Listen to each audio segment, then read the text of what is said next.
Hi, my name's James. I'm here at the South Finger reed bed. Welcome to another episode of Slimbridge's Wildlife Weekly.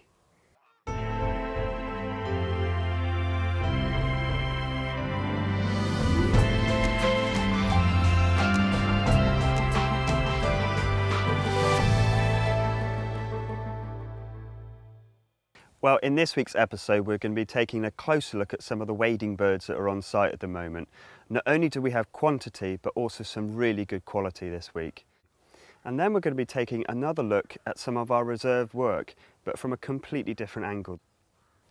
Well, it really is an amazing variety of waders here this week. So much so, we feature them every week recently. I think we're going to end up calling this WWT's Wader Weekly.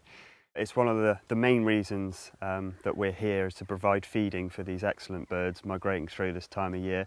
As you can see in this footage, a nice view of these black-tailed godwits now in their winter plumage, and also lots of lapwing around the scrapes and ruff in really good numbers, and particularly ruff, little stint and curlew sandpipers are all easterly drift migrants, so they're getting blown across in this easterly airstream from Scandinavia.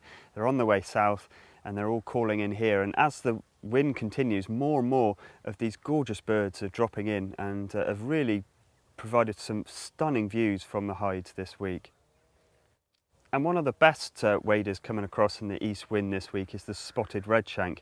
And this is a really lovely looking bird, very, very long needle-like bill, long legs, long winged, and the sort of spotty appearance. They do go black in the summer with white spots, but even this time of year you should be able to see, compared with the other redshank, they're much, much more spotty. A really, really attractive bird. Now, in last week's episode we featured the busy work we're doing out in the reserve, all the land management getting ready for the winter time. And this week we're going to have a look at a different side to being a reserve warden at Slimbridge. And a very important part of that is interacting with the public, whether it be through our Twitter feed on Slimbridge Wild, tweeting the very latest bird news, or whether it be updating our website or doing videos like Wildlife Weekly. And we can also reach the public through a different media, and that's through events where we can actually get them to come to Slimbridge and interact with them. We can take them out and show them wildlife, and that's a really, really important part of our work here, and probably one of the most enjoyable parts of my role here at Slimbridge. I get to meet with the people that we often tweet with, people that are members and come here all the time. And we can just show them perhaps wildlife that they wouldn't always be aware of. We can take them to parts of the reserve they don't always get to go to. And we're very lucky here at Slimbridge. We have a very varied range of different events. For example, this week I've done a Birdwatch Morning, a photography on safari, an advanced birdwatching group, and the Land Rover safaris, and that's just in a 2-day period. And we have events that really attract all sorts of people, whether they're children or adults or families. There's something for everyone. Now let's have a chat with some of those guys who've been on the events this week. In the summer there are the wonderful Land Rover safaris. I do those when I can, and there are lots of children on those, and you're seeing all wildlife, not just the birds. The Birdwatch Mornings, when the wardens do hide rounds, they're not necessarily for people who've done a bit of birding. It just gets you into the reserve with that experience and enthusiasm from the wardens. And it isn't just the birds. These reserves have fantastic wildlife, and all of the wardens are knowledgeable about all of the wildlife. So yes, it's just come along and try it out.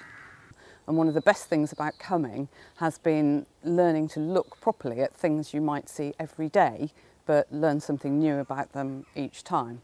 And every time you come, there's something different to learn and something that you can apply wherever you're out going birding. I believe that James, Martin and Dave are some of the best bird watchers in the UK, and it's just their knowledge, learning from their knowledge, as well as coming to a fabulous bird watching site. Anybody can come to these events and you learn so much. You don't have to be experienced. The wardens take you through every aspect of it, and even total novices can learn so much. It's so informative and everyone's really friendly, and we just have a great time and a bacon sandwich. looking ahead at the forecast this week, again we're going to have this easterly airflow which should produce lots of migrant birds passing through, particularly more waders which are on these incredible journeys at the moment down towards Africa from their Arctic breeding grounds.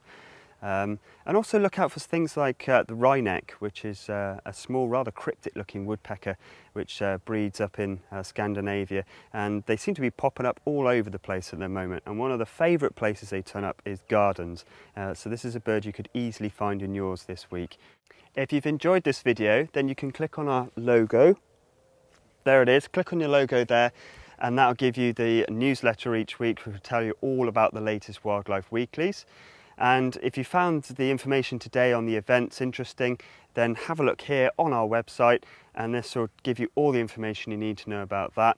And if you're viewing this on a mobile phone or a tablet, then all of the links for you are underneath.